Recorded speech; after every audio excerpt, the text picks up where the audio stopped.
Welcome everybody. Here is the sort of the goal of what we're going to do in a nutshell. We have a couple of videos we're going to watch today. It's a little bit of a different process in that we're not physically in the room, and that there's people that you don't see right now who are going to be joining us via conversation. And the way they're going to do that is by posting comments or questions through email that we then tend to in the next session, if that makes sense. In some ways that's fabulous, and in other ways it's going to just be different and new from the kind of studies that we might be used to. But it is accessible, and hopefully it enables us to really build on one another. The other thing that's important to say, and I think I've said this all along, but I just want to clarify up front, this is a curriculum made for youth. And none of you on the screen are youth. But I have said this, and I do believe it, that good pedagogy is good pedagogy. And I hope that what you'll find is that this is accessible and ask questions, I think, that are meaningful, honestly. And part of what we're going to do today is identify some ways in which we can identify and form some expectations of our time that we're going to carry forward, not only on these Wednesday meetings, but if you choose to join us on Sunday as well. Sometimes I think we tend to, I'd speak for myself, I guess, sometimes I can be very in my head. And I think this curriculum really invites us to consider sort of whole integration of bodies, feelings, spirits, et cetera, and not just be in our heads. So I'm hoping that's connective for everything that we're going to do. You've got a journal. It's small. It has opportunities both during the time and after the time to kind of reflect. And you have to decide how much work you want to put into that, and there's no judgment on it. We'll talk about that towards the end, where there's some questions they ask us to consider if you've looked ahead already. One of them is, when's the first time you became aware of race? I don't know if I'm going to ask my mom that question. I'm fortunate my mother's still alive, and she's a thoughtful, caring person.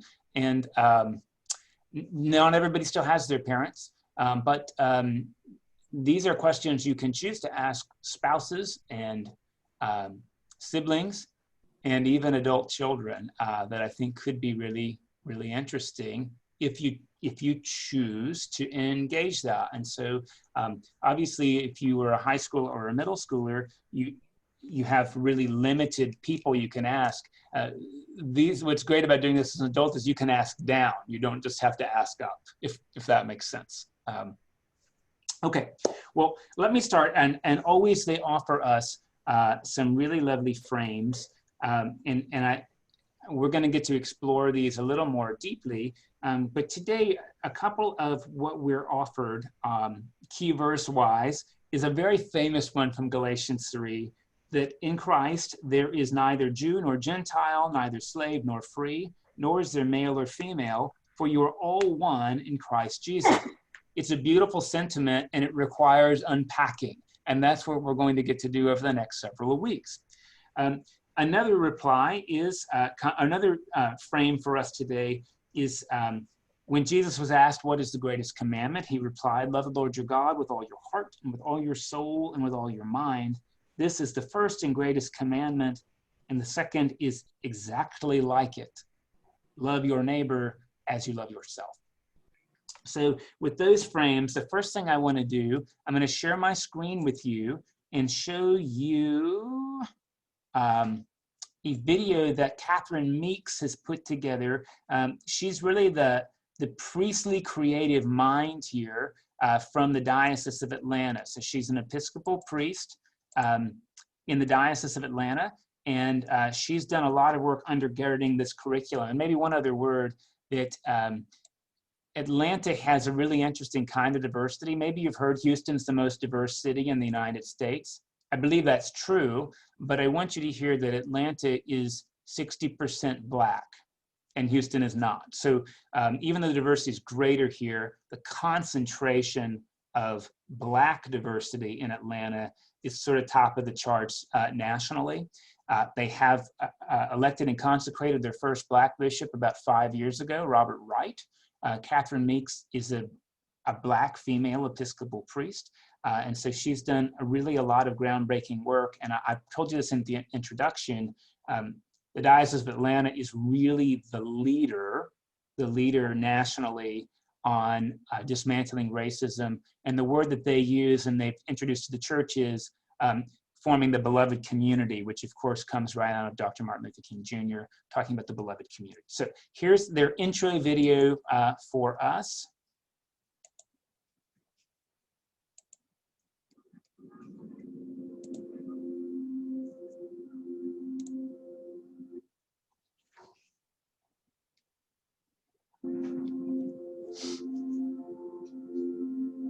We're in a really tough time in America.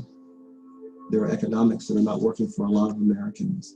And if you read the history, you know that when economic situations are tough, it's easier to default to sad and tired and unfortunate narratives.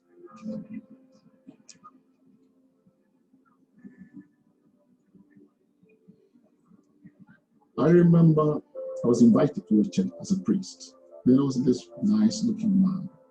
And he looked into my face, straight in the eye, and said, I don't take communion from Black people.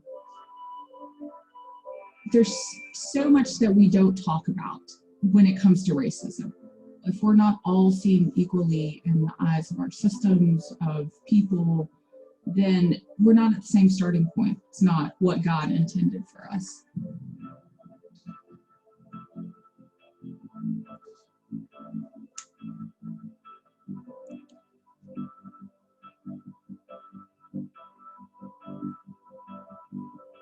The work of this center and of this diocese help us to create God's beloved community anew, which is nothing less than the very dream of God and the end of our nightmare. We are this historic city that gave birth to Martin Luther King and so much of the civil rights struggle. And the Absalom Jones Center itself was very involved in the Atlanta student movement. This center makes so much sense to be in this space, in this city. Dismantling racism is about working on your internal self to the degree that we are willing to let ourselves be set free, to be more willing to take down the structures that are keeping people from being free. We have more commonalities, things that bind us as Christians. Jesus says, love one another as I have loved you. Go and preach that love. Go and create that beloved community. We shall either learn to live together as brothers and sisters, or we will perish together as fools. The choices are as chaos or community. That was true in 1967, and it's true now in the 21st century. In fact, it may be even more true. We challenge ourselves to love like Jesus. If we're honest, none of us love like Jesus, either as gently or as courageously. I think we've got to normalize courage. The truth of America is she is a great nation. She continues to be a great nation, but she is not a sinless nation. And so I think that we can live out the true meaning of our creeds, as Dr. King says, once we find the courage to look at the gaps between what we say and how we live. That's the only way we'll make progress.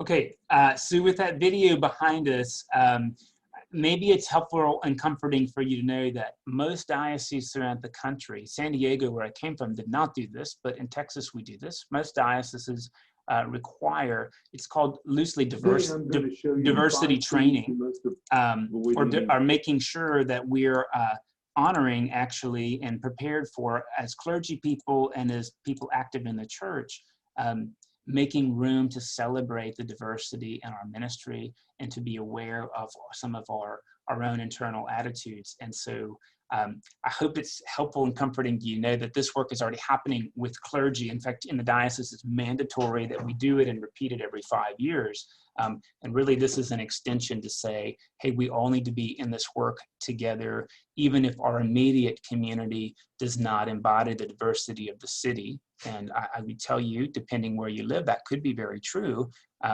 This is really about opening of ourselves up in new and life-giving ways.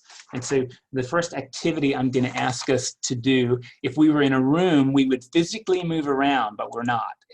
So I'm going to ask us to do this sort of with our hands, if we can. If I can't see you on the screen, that's okay. But I'm going to ask you to rate your comfort gauge in the following scenarios on a scale of 1, meaning I am very uncomfortable with that idea, to a 5, meaning I could do that in my sleep, or I may have some inhibitions, but that's not going to stop me from doing that, as a way to sort of just gauge where we are. And they're going to start from the innocuous and head up. And I may ask 1 or 2 of you to talk about your score really briefly after each one, if that's okay.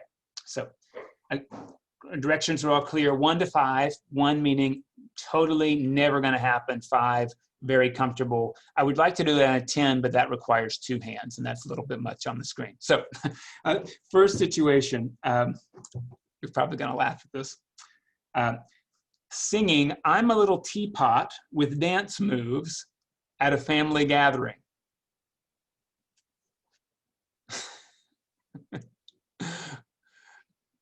Okay, let's see, Kathy Hill, you got a 5. Would you speak to that just really briefly? Oh, you're on mute, Kathy.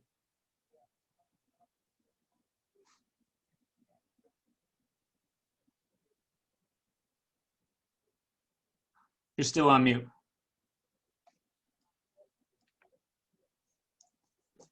Lower left corner or your space bar. I found it. There you go. You're on, Kathy. Okay. I just wanted to, as everyone knows, I'm fairly uninhibited, and that would be totally easy for me to do. Thank you. Bob, you had a 1. Would you speak to that? Not going to happen. Very fair. Very fair. Okay. Scenario number 2. Scenario number 2. And you can do it either way. And if you haven't done this before, I'm going to give you options.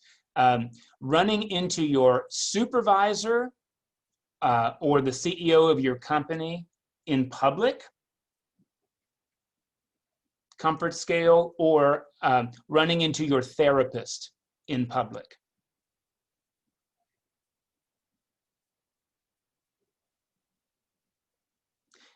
Susan, you got a 3. Would you say a word about that?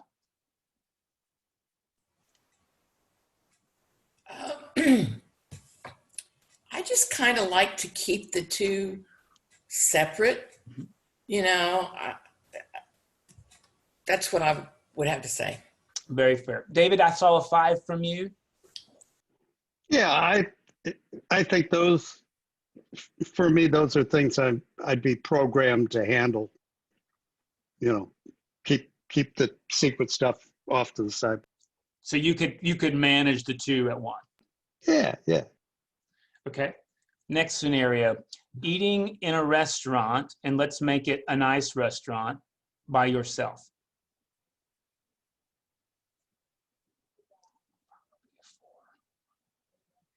Okay. Tim, you got a 5 up there. Would you speak to that? Whenever I go, I've changed jobs a couple times, and when you go to a new place and you want to go out to eat, you have to go out and eat by yourself. So I just feel totally comfortable, and I used to travel a lot in one of my jobs. So yeah, I feel comfortable. Thank you. Lewis and Kathy, I can't see your ratings. Would you be willing to share? We both said we'd be comfortable doing it, but we wouldn't go out of our way to do it. So maybe a 4. I mean, thank you. If we had a choice, I'd rather go with somebody, but I wouldn't feel bad about going myself if I'm hungry. Thank you. Thank you. Okay, next scenario. And you're going to have to turn back the clock, almost all of you. I have to turn back the clock. Watching an R-rated movie with your grandmother.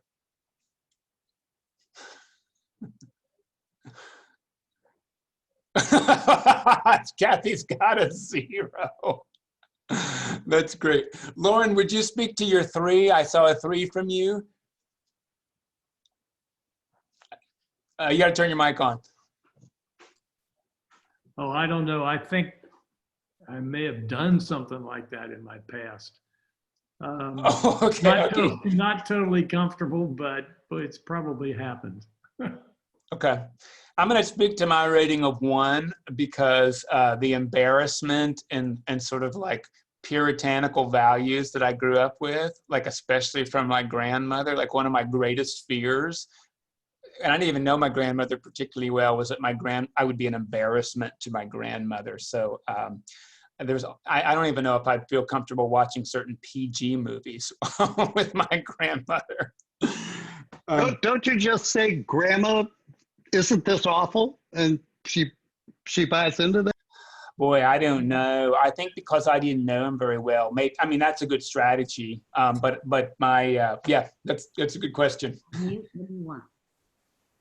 Actually, I walked out of a movie with my dad before, and my dad had very low expectations of movies. Like, I think we had R-rated movies on when I was a young child, but we walked down to the theater for the movie Fight Club, and my dad talked about how it was like trying to suck you in to these bad values, and I couldn't watch the movie for like 5 years. I actually appreciated my dad doing that. It was sort of a weird thing. Next scenario. Mike. Yeah. Oh, Susan, please.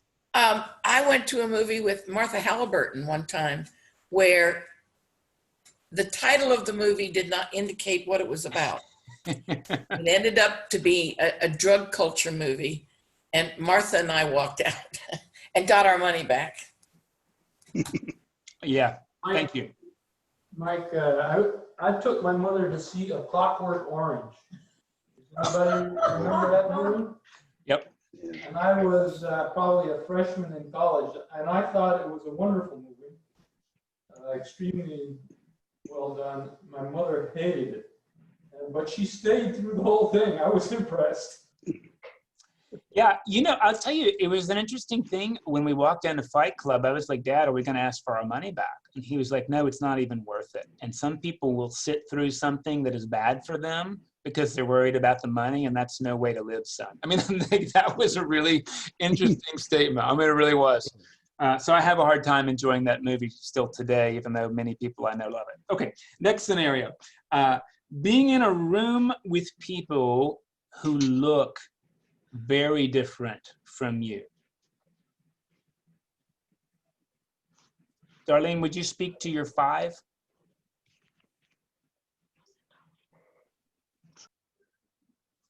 Oh, Darlene, your mic's not on. I'm sorry. Okay. Not only would I be totally comfortable with that, I would welcome that. I love differences in people. I seek that out. So I am definitely at that far end of the spectrum of being okay with difference. Jan, I saw a 4 from you.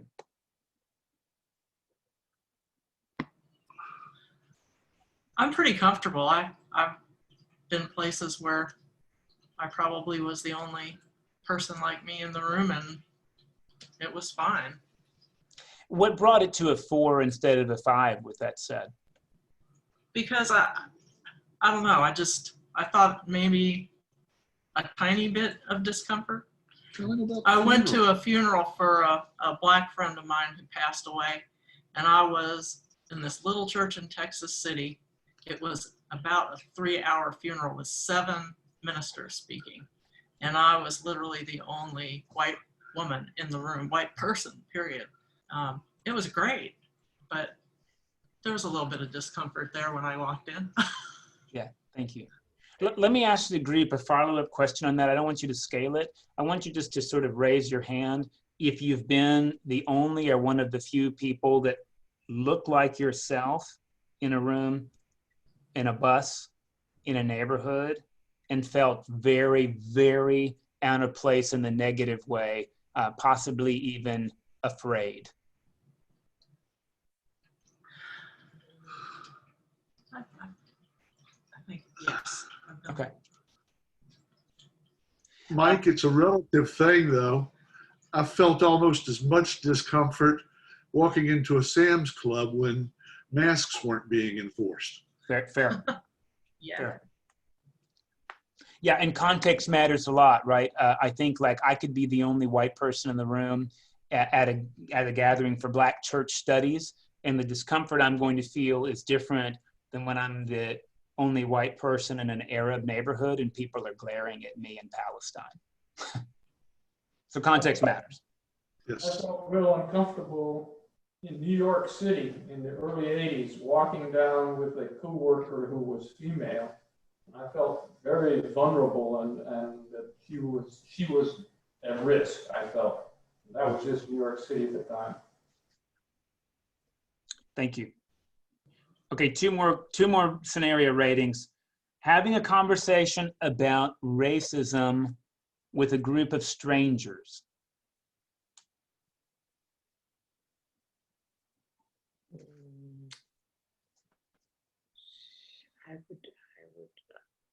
Graciela, is that a 4 from you? Would you speak to that?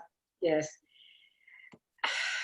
Well, because I'm a minority and a woman, and I've been raised, I mean, I grew up in this situation and running into situations where I was different, and sometimes it could be a very kind of painful situation. So I think sometimes I don't know what to expect. I'm not sure what's going to happen.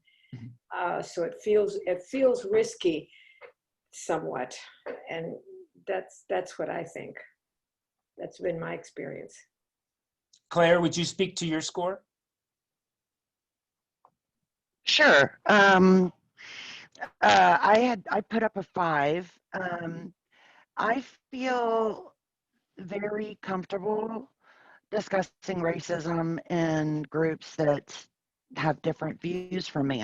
Was that the question? If I feel... Yeah, discussing race with a group of strangers. Okay. Yes, I mean, I feel totally comfortable with that because I think that I just have never had any issues with that. Where my comfort goes down is in groups that kind of counter back with what I will call manifest destiny junk. You know, and I get uncomfortable in that there seems to be no discussion. They won't see any won't see a difference. They won't see a way to come to the table. And that's where I get uncomfortable, is when people will not come to the table and have a discussion. So starting the conversation, not uncomfortable, but if it becomes Correct. competing monologues, uncomfortable. Yes, sir. It gets more uncomfortable. Mm-hmm. Thank you. And last scenario to ask you, and this could vary for you or it may not, having a conversation about race, I'm going to split it into 2 parts. Number 1, with your nuclear family. I'm comfortable. Uncomfortable. Yeah. I'm comfortable. You are. Okay. Yes, I'm sorry. And how about having a conversation about race with your extended family?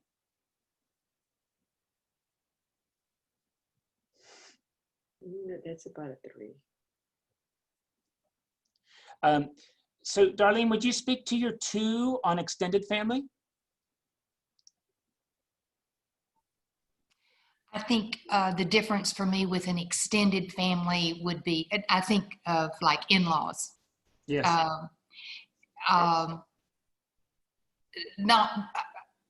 My views are very strong, and I tend to, if asked, I tend to be very honest about what I believe. But there would be a hesitancy, a fear of creating discord in a family that I really didn't feel a part of, or creating some discord between my spouse and his family. So not wanting to create conflict in others. Conflict for me, I could handle it, but not wanting to do damage to other relationships. Thank you. Really appreciate that. Does anybody else want to speak to their score on that one, or how those might be different? I will. Hi, this is Claire again.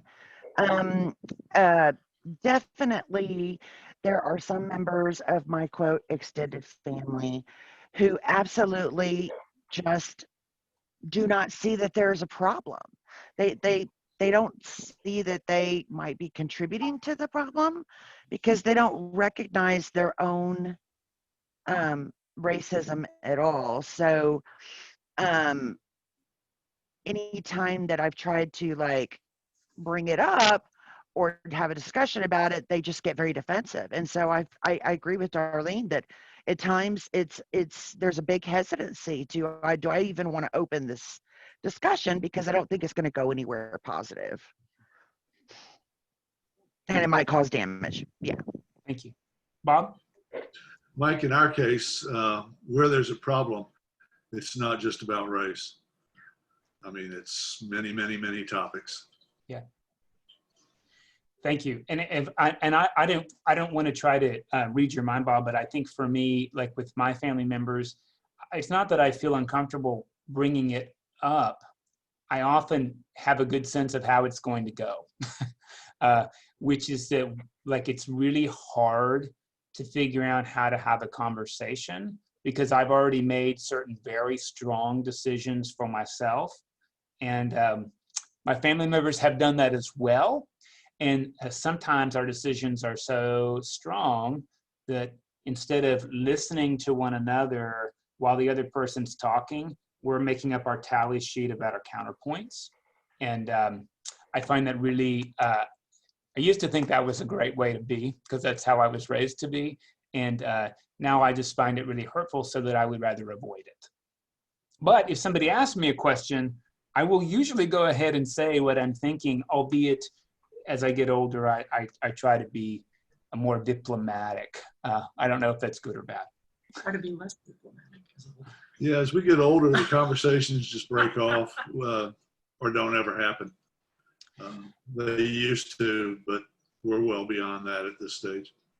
Yeah, and I think that's maybe one of our challenges. My sense is that everybody on the screen is very willing to have a conversation. And one of the things that's hard for us, I think, is to figure out how do we bring more people to the table without them having to be converted to our viewpoint in order to come. And I don't have any real wisdom there. I'm struggling to do it in my own family, but obviously taking ourselves on is a start. I to have a conversation, you've got to listen, and we don't want to listen to them, and they don't want to listen to us. I think you nailed it, Bob. I think often, particularly with family members, I already know what they think because they raised me. That's often my approach, it's just really hard because it's going to be so defensive that I'm worried I won't get a turn to really share what it is I'd like to offer them to think about without it being, attacked or defended. Right. And so I think that actually leads us to a really good spot as a group. Again, I know this is going to seem a little bit artificial given we're on screens and not everybody's on the screen right now. But part of what the curriculum asks us to do is think through creating a covenant so that we can actually have, for our time together, so that we can set goals and ensure safety, even though I'm suspicious many of us on the screen have some very similar thoughts and have gone through some similar, come to similar places, even though processes have been different. So they ask us to think about 3 components in which we can make a covenant for our time together. And the first component they ask us to consider is showing love and respect for God. So how can we show respect for God and respond in love during the process we're embarking on over the next 6 weeks? How can we invite God to be a part of our process? How is God going to be present in our time? How will I respond when something happens that we disagree with? How do you think God would interact with you and everyone in the room during these conversations? So those are just some primers about how can we bring, I don't mean mystically, how can we practice showing love and respect for God by the way we interact with one another over the next few weeks. And I'm not going to insist that everybody has an idea, but if you have one, I would be grateful. Do you mean simply by opening with prayer? That's one way we could do it. Yeah, so there's no right answers here, Kathy, and I appreciate that. But yes, that would be my answer. And closing with prayer. Thank you. Being respectful and actually listening to people instead of jumping in and just riding over other people. Thank you. I don't know whether this is on topic, but one of the things that I'd hope to learn through these sessions is how to address oneself to the parts of the Bible that people use as justification for their bigotries. Sort of the scholarship about that. Thank you. And I would think just remembering that, keeping in our minds that we are all made in the image of God.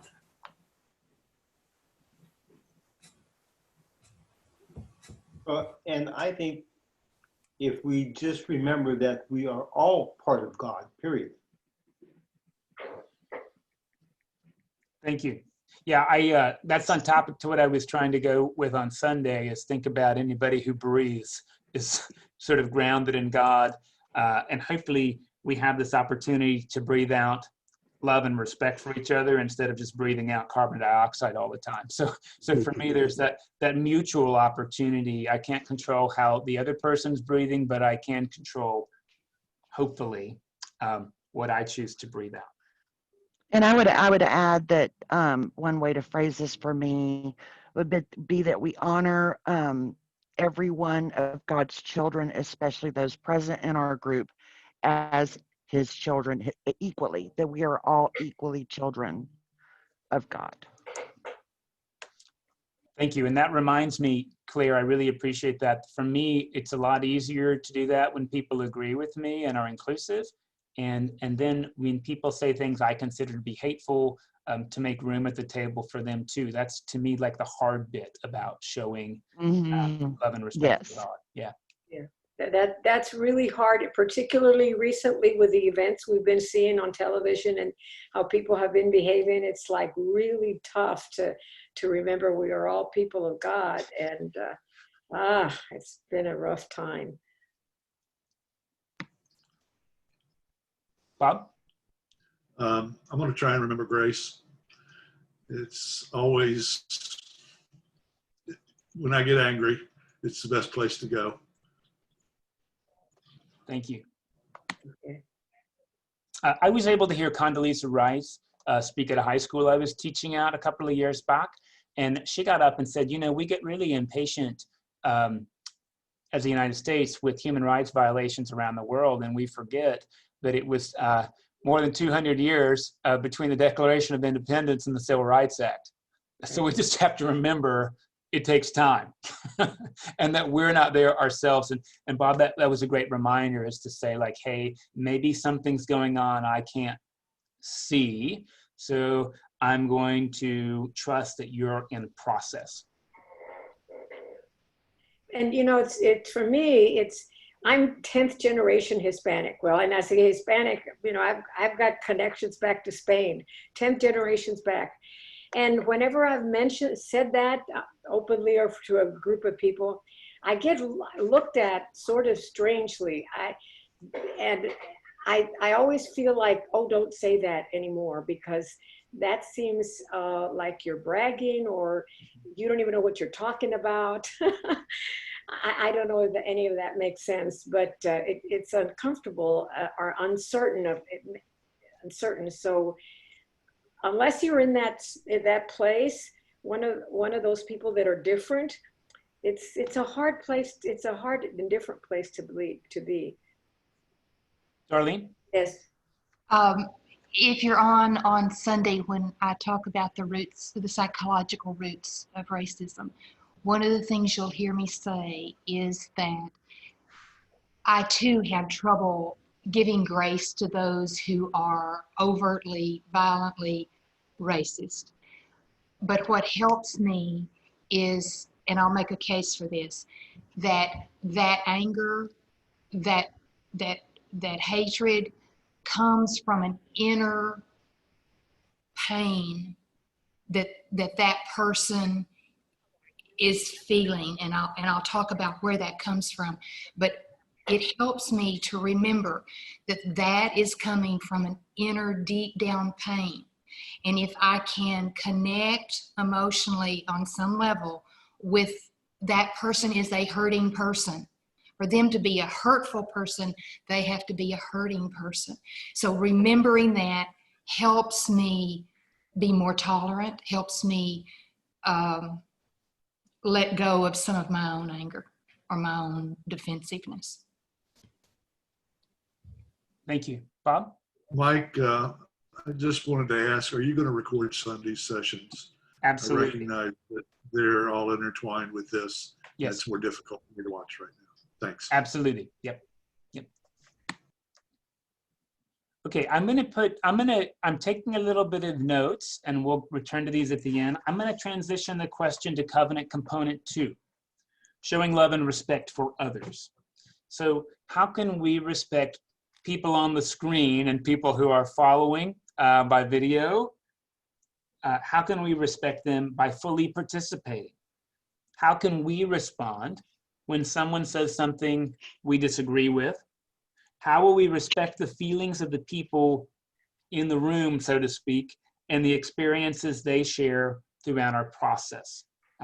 Any of these questions or other ones they bring up for you as a guide for us going forward? I'd like to. Sorry. Oh, hi. I'd like to add that I think that one key sort of in a covenant could be that we listen first. We seek to understand versus to be understood. That we're here to hear and listen first to understand what somebody else is going through. And I think that's a way we can show respect and love. Thank you. Kathy? Well, I was going to say you need to take my video off because I can't control my eye rolling. When there are things that upset me, particularly on an issue of racism. I'm sure I'm going to roll my eyes, so maybe I need to wear blinders.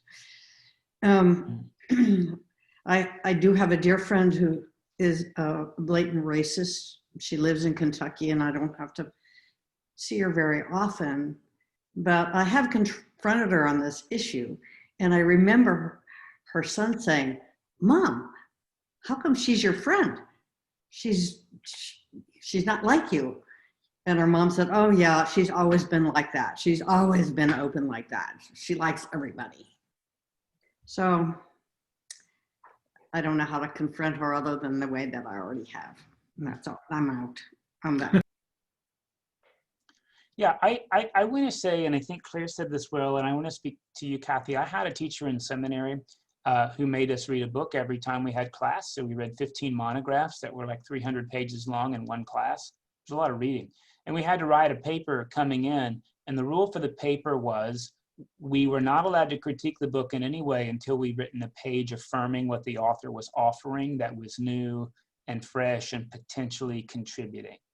I'll tell you, because of who I am and how I was formed, that was buttering up the criticism.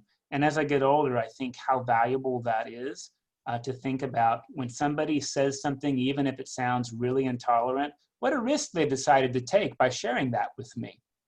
Because anything we say opens us up to judgment and vulnerability. So even if it's something really terrible, this is a spiritual discipline for me, is to say, what could I affirm in that? And the Ignatian spiritual discipline is to say, it is our spiritual opportunity to hear whatever somebody says in the best possible light. Which means if somebody says, Mike, you are an asshole, my job is to hear the best possible meaning in that. You may be thinking, what could be positive about that? And I think the answer is, hey, you know, the rectum is really good about saving our body from being dehydrated. It sucks out every drop of water it can. Otherwise, our bodies would die. So, you know, look, it's not the most pretty. It may not be the cleanest thing, but it provides a function. And I say that with humor, but it's a discipline I'm trying to grow into. And I think being intentional about that might be something that we do. I will tell you, sometimes I'm so quick to do like a, that I cut somebody off because they can see me do that, and they were actually going somewhere great. And this comes back to, I think, grace and waiting. So that, yeah, that's for me, starting with affirmation, trying to make sure I wait and I don't miss the rest of what somebody's going to offer. Thank you. Let's go, Taylor.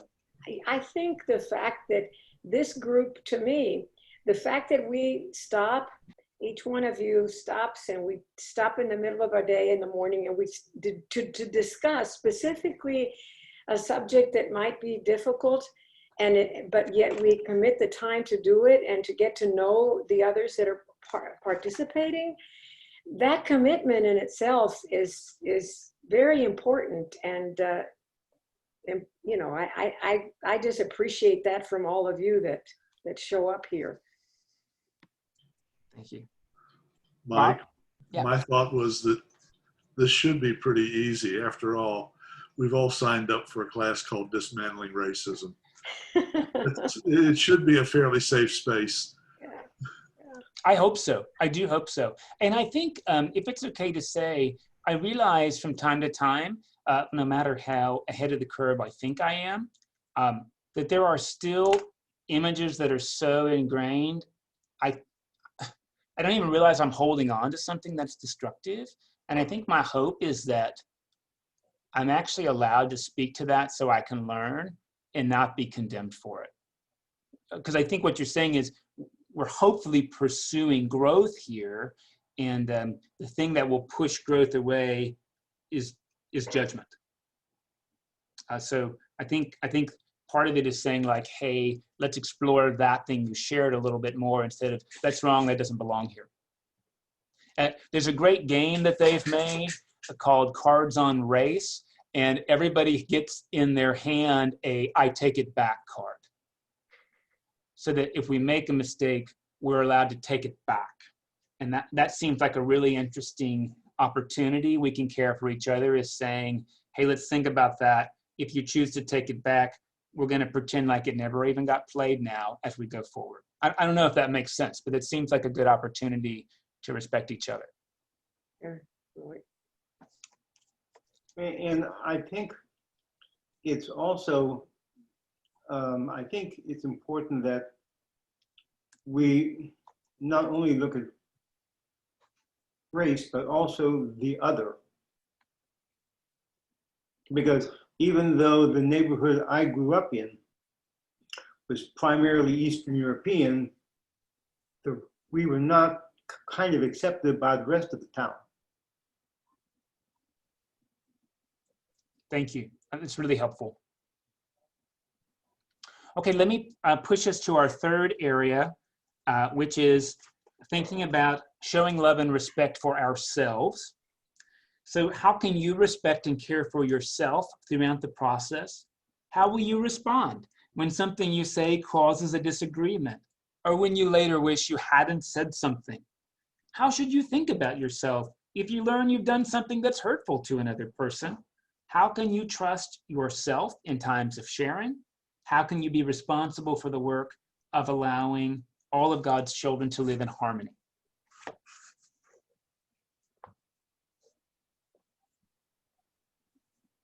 Any takers on those? Those are the hardest questions to ask. That's why I saved them till the end. Yeah, those are the hardest questions. Oh my.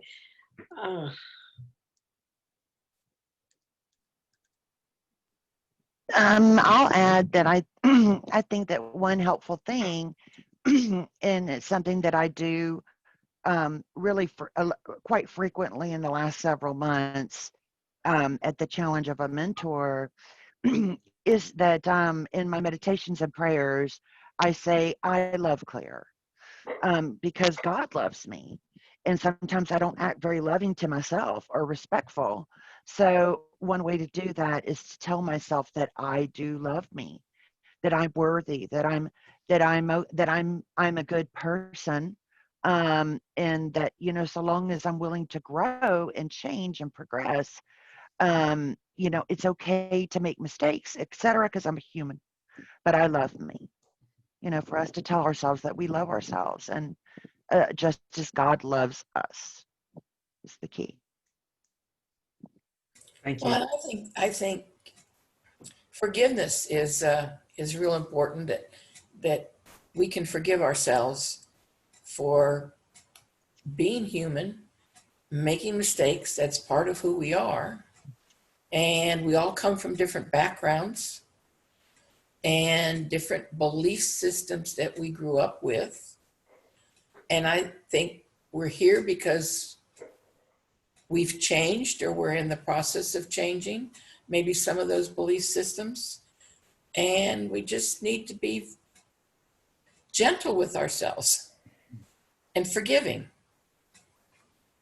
I like that, being gentle with ourselves, because we forget about you're gentle to others and you think, you know, be kind and gentle to others, and we forget about our own selves sometimes. Thank you for saying that. Yeah, I think if you keep your focus on trying to assist your friends in being comfortable, it helps you pull yourself out of yourself and stop worrying about yourself.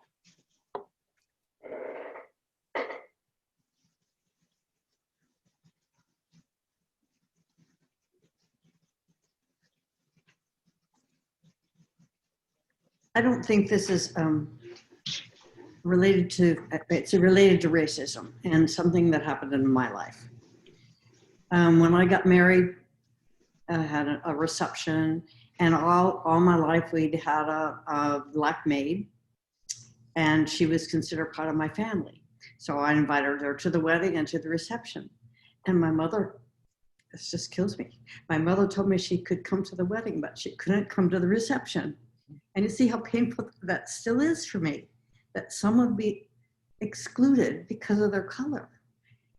And I felt like my mother had taught me differently, but she acted wrongly, and in my opinion. And anyway, that's my story, one of my stories about racism. And out. Yeah, thank you. I think I am going to try to remind myself to trust the process, and that the goal of our time together is not that I earn a medal for having arrived, but that we're gathering together so that we can all grow, and that the goal here is not that I have it right, but it's to get it right. And so I think that's part of the gentleness I need to put with myself, to allow me to be honest and not seek approval from everybody on the screen, and also to receive feedback and growth.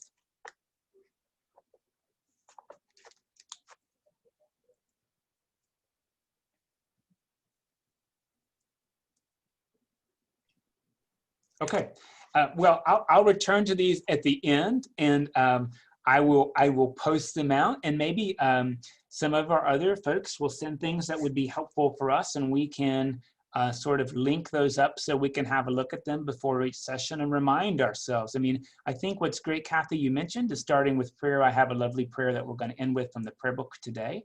But that also that reviewing our covenant as prayer is a really great way to begin and possibly end our time.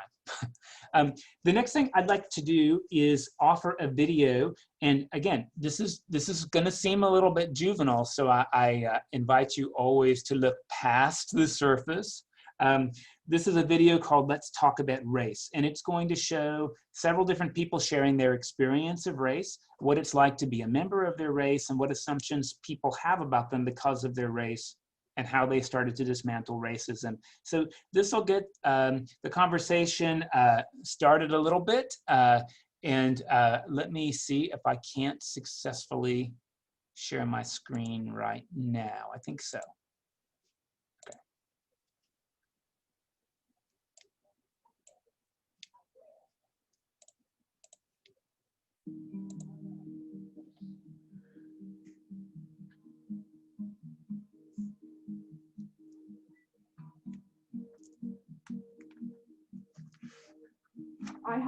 I definitely haven't had the same problems that people of other races or ethnicities have had growing up. You know, if I'm walking around like Midtown at night, I'm not necessarily concerned for my safety, or if cops see me and think I'm doing something suspicious, or if I get in trouble for something at school, I think it would be handled differently than if I was of a different race. I was in a music class in elementary school. It was about first grade or kindergarten.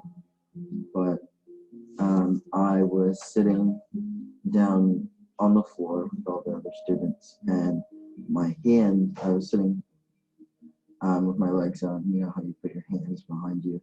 And my hand accidentally hit one of this girl's shoes. And she raised her hand really quick and told the teacher that I had rubbed some black on her. And that really, I didn't think too much of it at the time, but that still replays in my head, and it really makes me think. I think it's almost the definition of white privilege is just you're able to live with this ignorance, sometimes not even your fault, but you just don't know what these other people have to go through and how easy you really do have it. When people in a different race than you don't have to walk into a new group and be worried that they will just judge you off your skin color. As I got older and started to realize that being Black in America is probably one of the most terrifying things, you start to learn, like, what happens if I'm one of those people who are getting pulled over? Like, who are they to assume, like, just because I'm half Black, that I'm gonna try to kill them, or I'm more violent than anyone else? The assumptions that are made about people when you walk into a group for the first time are much more likely to be positive assumptions than my friends and colleagues that are not white. So to be white in America means that we don't have some of the same barriers that non-white people have. I'm either supposed to be really into hip hop, or I'm supposed to be that I should be incarcerated, or I should be playing sports. I think a lot of times the question is always asked by people who I meet is, did you play basketball in high school or in college? And the answer is always no. At 6'2", I would be one of the shortest people on the team. So I don't think that I would be extremely successful at basketball. Or are you saying that only because I'm Black, and because you assume that all Black people have to be in the NBA or have to play some sort of basketball at some point in their life? I think that being part of a majority, a mostly non-Black church also means that people will ask me what it's like at HBCUs or at Black churches, as though I grew up at the AME church instead of at St. Matthew's Episcopal Church in Snellville, Georgia.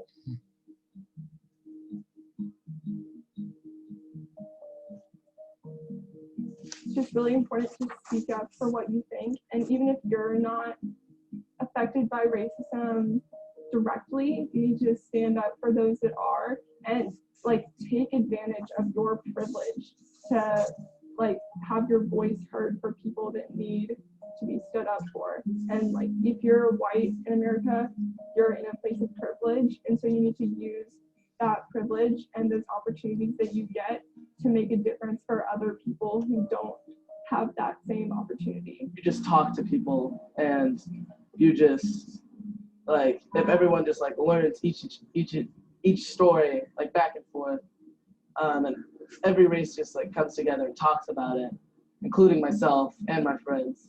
I think that that's how you can solve racism everywhere. If everyone just talks about what everyone else thinks of the other race. They have the fear of really stepping in and saying some stuff or standing up against, people being racist or that sort of thing. It could be just, your friend's making a racist joke, and it's your friend, and it's something you can easily just, you don't necessarily agree with, but you could just say nothing, or you could just kind of let it by. You don't want things to get uncomfortable. But I mean, you could just be like, that's not cool. That's racist. When I hear language that is disparaging about groups of people, when I hear commentary that is clearly stereotypical and perpetuating racist ideology, I have to speak up. It is part of not feeling guilty about my privilege, but understanding that my privilege requires that I speak up and take a stand when I hear or observe other racist behaviors. Me being biracial, so I have some of the genetic pool from the Caucasian race and some from the African American race, and I really think that I can use that for the better to kind of bring out the key positive factors of both races, and use that to help people kind of get along and just mediate everything.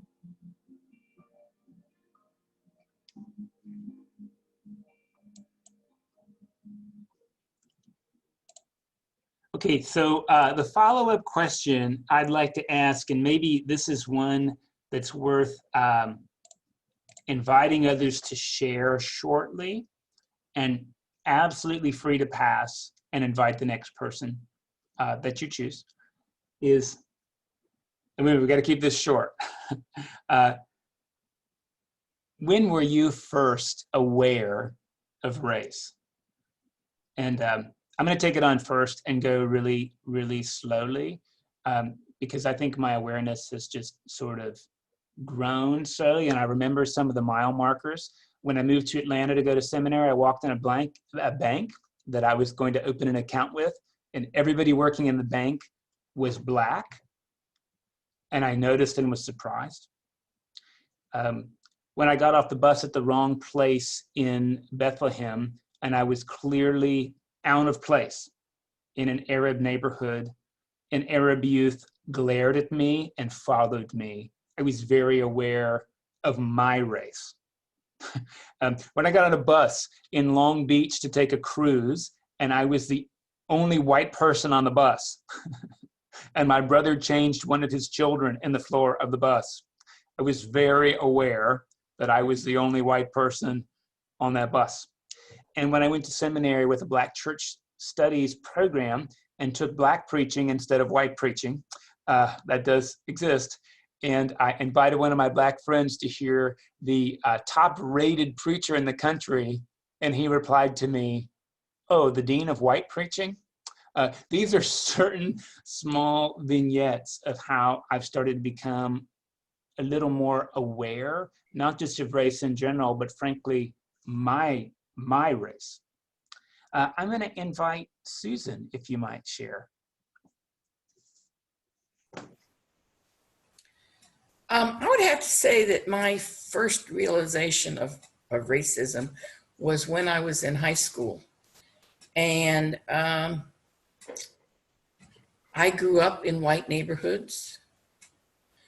I went to an all-white high school. And when I was like a sophomore, my dad felt that I needed to get out in the world more. So he signed me up for Junior Achievement, which was in downtown Columbus, Ohio. And it brought in kids from all the high schools in Columbus. And we were segregated. We had black high schools and we had white high schools. And it was the first time that I met and interacted with black kids. And I didn't think anything different about them, except that they seemed to be more fun than my friends. But at the end of our year, I wanted to have a party and invite my friends from my company. And my mother said that the black friends couldn't come. And I just said, Mom, you're racist. I take that back. I said, you're prejudiced.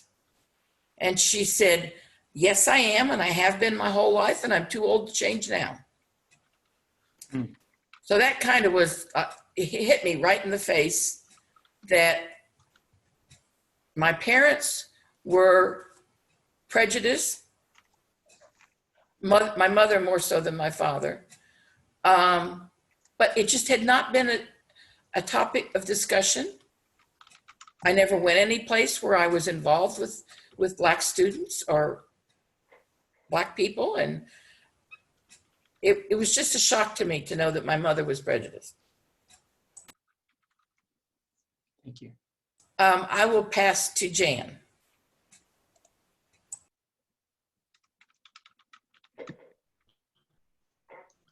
I think my first thing I can remember about recognizing the different races was a train trip that my mom and I took, and we befriended a black woman and her child who was about my age. And that was really the first time I recognized or interacted, I guess, with a different race. When would that have been? I was about 10, I think. And then, but I guess another thing that was a big impact on me was in high school. I grew up in New Jersey, and my rural, and more rural than suburban high school, played football against inner city Newark. And it was in the late 60s. And that was the last football game my school ever played because the opposing team tried to turn over our bus. So that I think was, just another introduction, I guess, to really the inner city and racism. And I'll pass to Kathy. Which one? Hill. Thank you, Jan. I think this is Kathy Hill. I don't know. My first introduction to racism was when we traveled to Florida. I grew up in Cleveland, Ohio, and there was a waiting room that said colored only. Well, I thought colored meant colorful. And so I went over there to sit because that sounded like more fun. And then my mother, of course, called me back and explained the whole thing to me. But that was my first awareness of that, or actually first horror at that. It's like, that can't be right. And I sat there. I pass.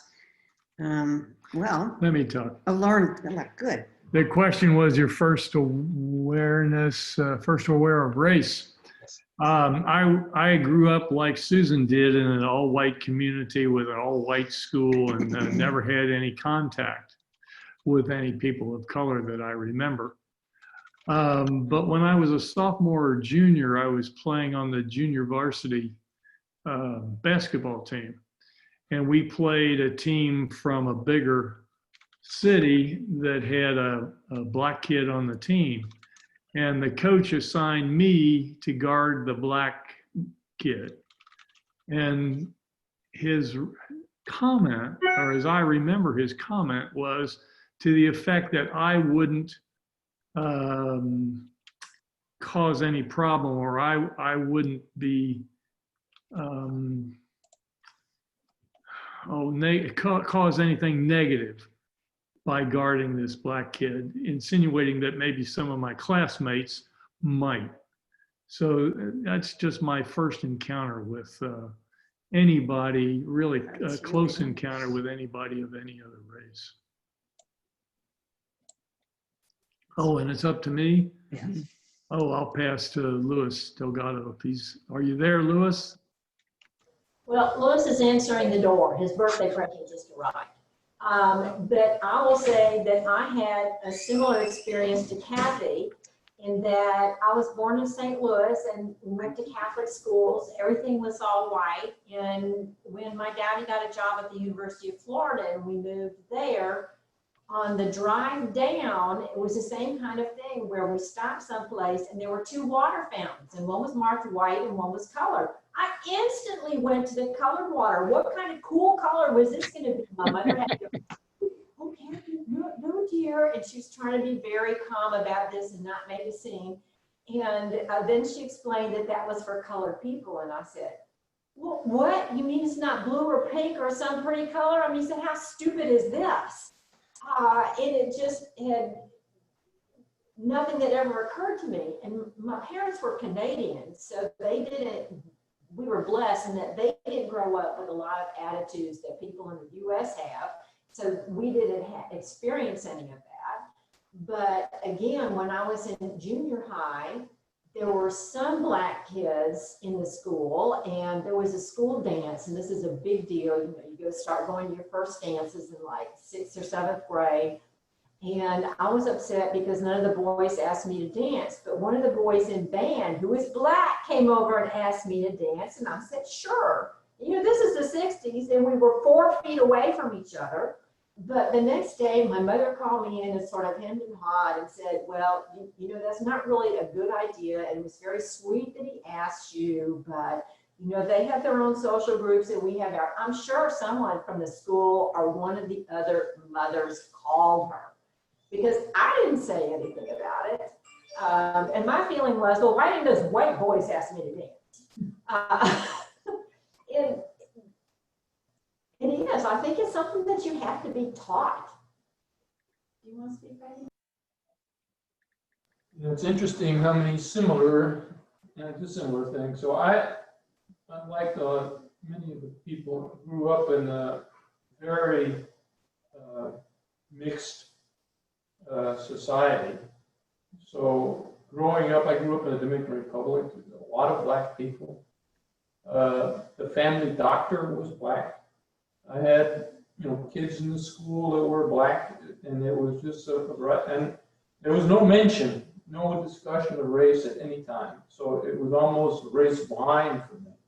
And I had the same thing with coming to Florida on vacation, going on the turnpike, and I vividly remember asking my parents, what is this sign colored by the water fountain? What does that mean? And my parents explained to me, and it really struck me at the time as being, I don't understand. Doesn't make sense. And I always viewed my parents to be blind to race. But my mother grew up in the South. She grew up in Florida. And it came to me when I was in college that she tried, but there was still a residual. So I remember when Martin Luther King was out, her making me a comment to me about he was a communist and was going to ruin the country and so on and so forth. And at that point, I said, there's just underlying stuff that she doesn't voice. She never says anything negative about black people, but it's there. She grew up in that environment. I never heard my dad say anything. He grew up in Cuba. And I never heard him ever say anything negative about a black person. All right, and I don't think you've gone yet, Darlene, have you? No, I haven't. My earliest awareness of difference between me and Black people was probably about second or third grade. My mom taught school, and so we had a wonderful Black maid and childcare person who took care of me after school. And one day she let me go home with her to the other side of the highway, down a ravine into an all Black community.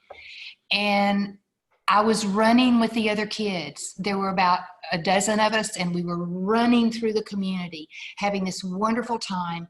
And other Black mothers would come to their door to watch this little white girl running with the Black kiddos. And so I was aware that I was different than the other kids.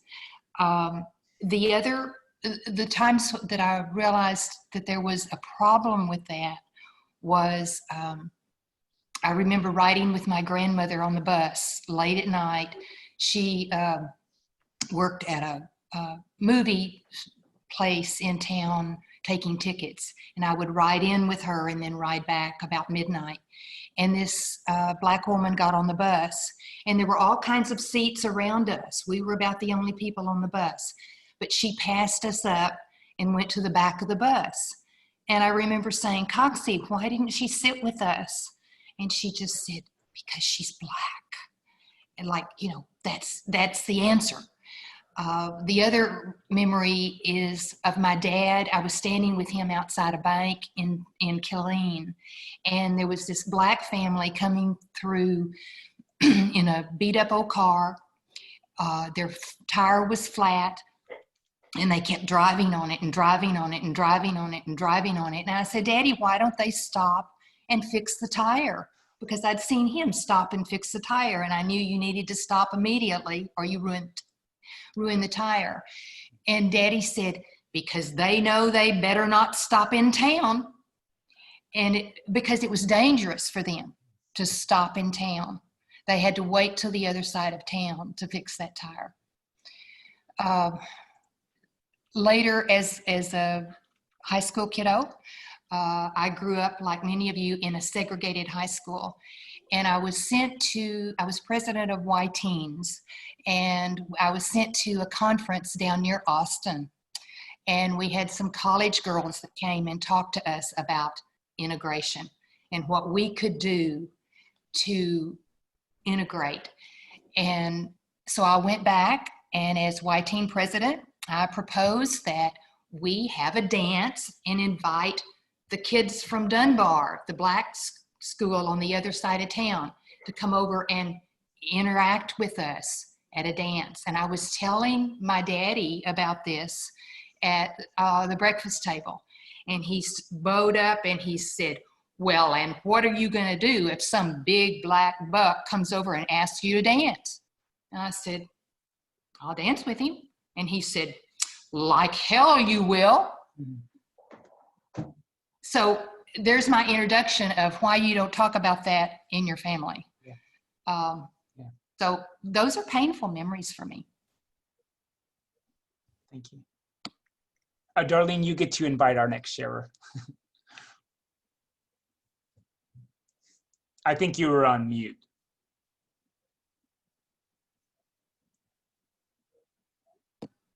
Now, Graciela.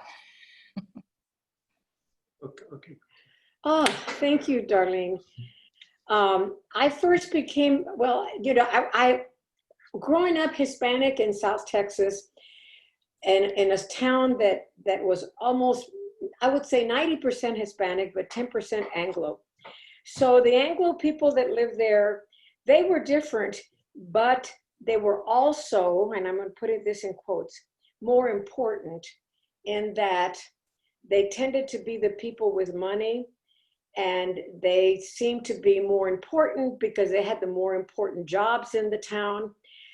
But I think the one time that it was so in my face, we went to the next town next to us. We lived in a little town called San Diego, and 10 miles away is a town called Alice, which was primarily an Anglo town. And this is between like Corpus and Laredo and that area of Texas. And my mom said to my dad, "You know what, Ricardo needs a haircut. Let's go into this barber here and and have his hair cut. And the barber, when he saw the little Hispanic family standing at the door getting ready to come in, came to the door, opened it, and said, "I do not cut Mexican hair. Get away from my front door." That is such a raw, and even telling that story, I thought, my gosh,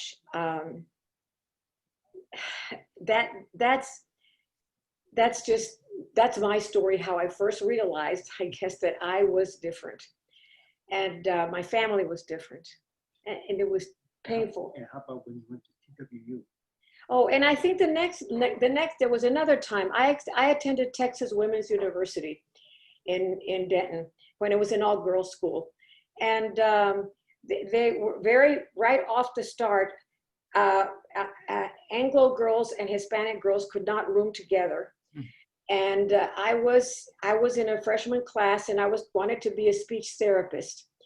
Well, apparently I had an accent which I was not aware of.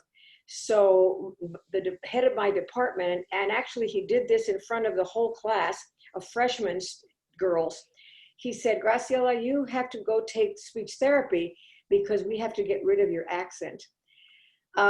So, you know, off I went. I was assigned to a speech therapist. And I will say, I said to her, "Okay, just know two things. I will not say howdy, and I will not say y'all." So don't teach me to say howdy and y'all, because I'm not going to say it. And I don't have an accent. I don't sound like, I think I don't.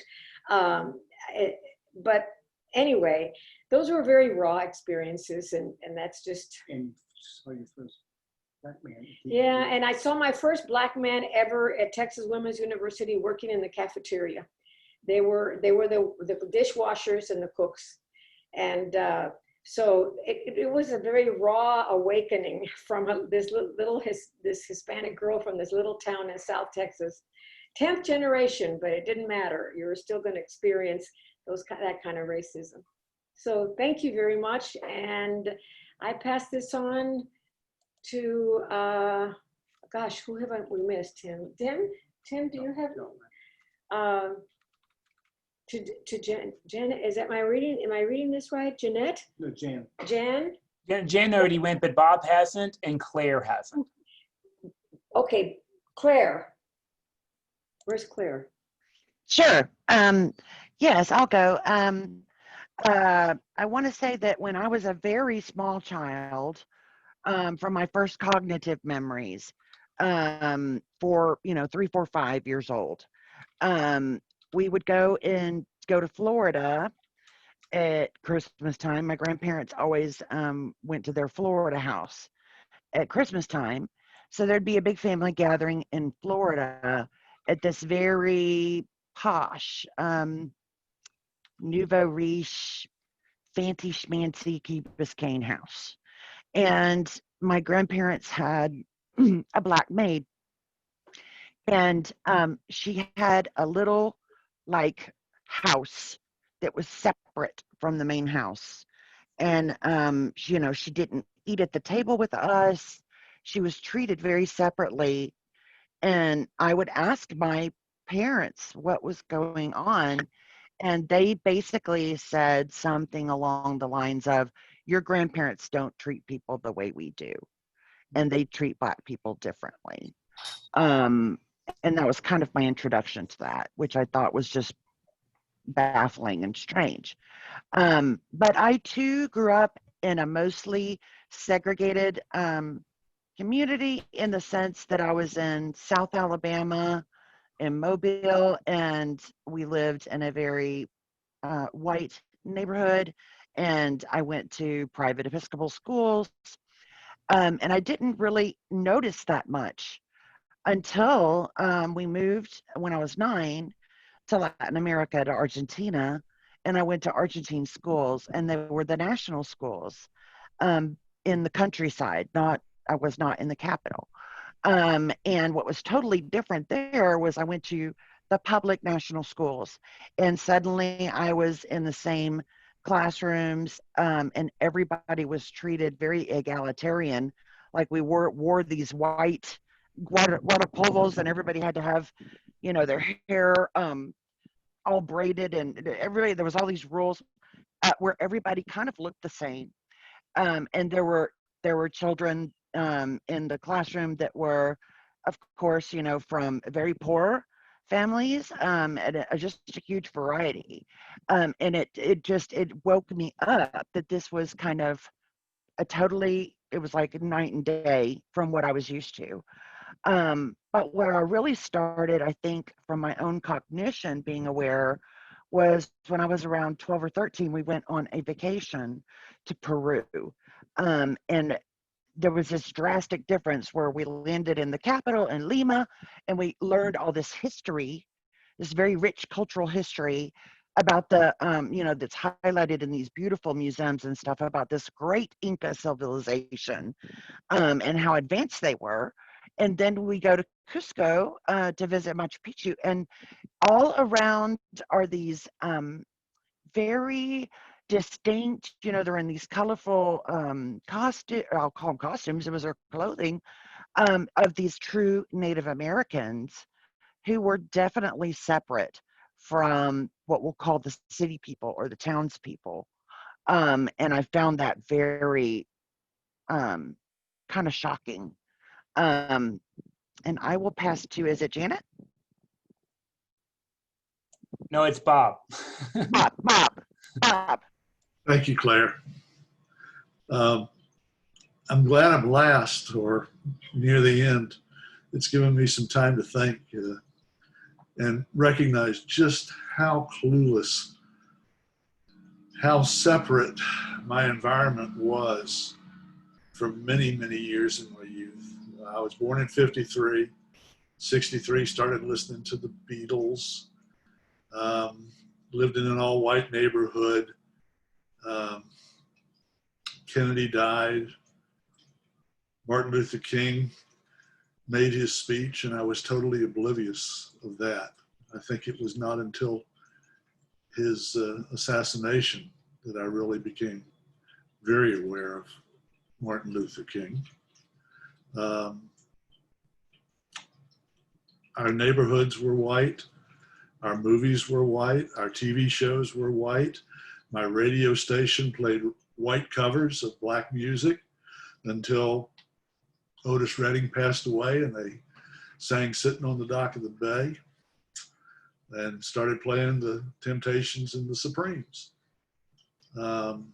It was a very white bread existence. I even remember going to Florida when I was 16 and crossing the North Carolina, South Carolina border. They have a tourist attraction called South of the Border, which is supposed to be a Mexican themed tourist attraction.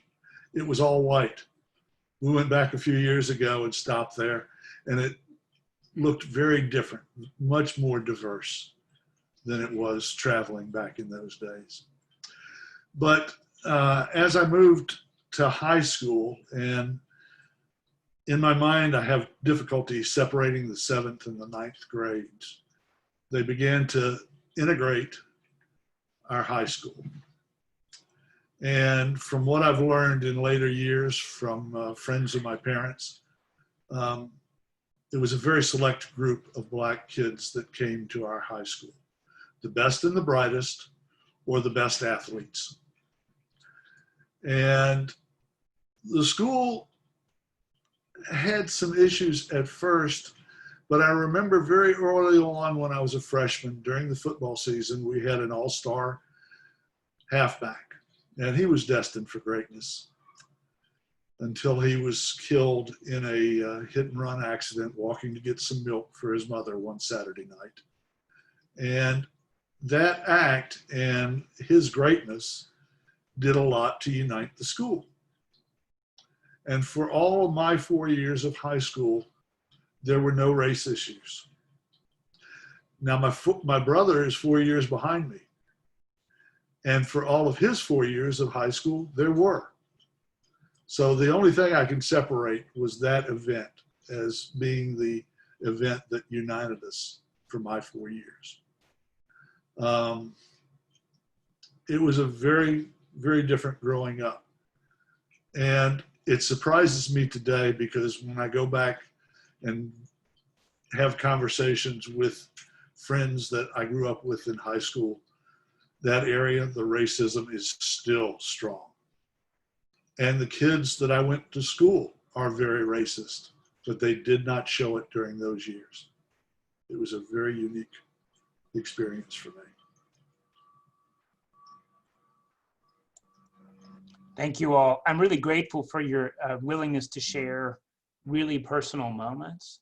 And I'm excited about where we're going. So just as a couple of words of closing, the journal offers an opportunity to take on this question and a few others. Every week there's something called an exit pass, which is, again, steps you might consider asking these kinds of questions to your spouse or to your children or to your siblings. Like, I mean, this is kind of a little bit painful to ask my kids, when did you first become aware about race? Particularly because the way I became aware of it had to do with my parents mismanaging it. So I think setting up an environment where we can listen and ask about that, or to ask your spouse about that. And a follow-up question I ask is, what makes it hard to talk about race? And I think part of what we've talked about already as a group, like one of the most popular answers is going to be, I don't think the other person's going to listen. So I would encourage us to go a little deeper about that and not just stop there and say, what is it that's so hard about not being heard by somebody else? Or what makes it hard for me to listen to them? Because I would tell you, not being able to listen is probably why racism is such a major problem still, is that we're unable to listen to people saying, I can't breathe. What you're doing hurts me. So I hope that you'll find the exit pass helpful. The other thing is that our journal always has a little bit of pre-work that we can do in preparation for each week. So you'll see that for next week. We'll meet at the same time, same place. Again, I'm going to pop this recording up. Our closing things to do are to look at, I put this in the chat, and I'm very open. By the way, send me an email because I'm going to have this as a document. If you want to edit how I wrote this down as our sort of norms and commitments to each other, please do. And I'll have that on the screen as we begin our time each week so we can share that screen. I'm going to go over that. And then I have a lovely prayer, or I think it's a lovely prayer, from the Book of Common Prayer to close our time together. So we're going to begin and end our time with prayer so that we can be centered in God's love for us. We're going to respect God's presence by respecting one another. We hope to address scriptures that support and have resisted diversity. We want to honor everybody, including divergent opinions, as coming from another one of God's children. We're going to commit to grace and recognize that we're all in a process. We're going to consider the pain of others and that they might be doing the best they can with what they have, even if they're way behind us. I'm going to email these to you too. You don't have to write them down. We're going to listen to understand instead of to critique. We're going to try to affirm what's being offered, even if it's just the risk of offering something, before critiquing. We're going to try to take our time. We're going to allow people generously to take back comments that they make with grace. We're going to look at race broadly, so not just black and white, but also racial subgroups of being white, and issues like gender and other parts of intersectionality. We're going to reaffirm God's love for us.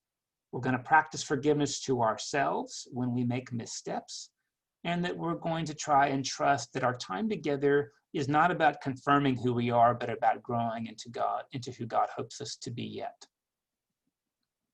Again, I'll send you an email. Feel free to amend, and I'll take emendations into account. I'm grateful to do it, and we'll start each session with these on the screen. And now for our closing prayer. The Lord be with you. I can read your lips, that's okay. Oh God, you've made of one blood all the peoples of the earth and sent your blessed Son to preach peace to those who are far off and those who are near. Grant that people everywhere, especially ourselves, may seek after you, find you, and be found within you, and bring other nations into your fold. Pour out your Spirit upon all flesh and hasten the coming of your family through Jesus Christ our Lord, who lives and reigns with you in the Holy Spirit, one God, now and forever.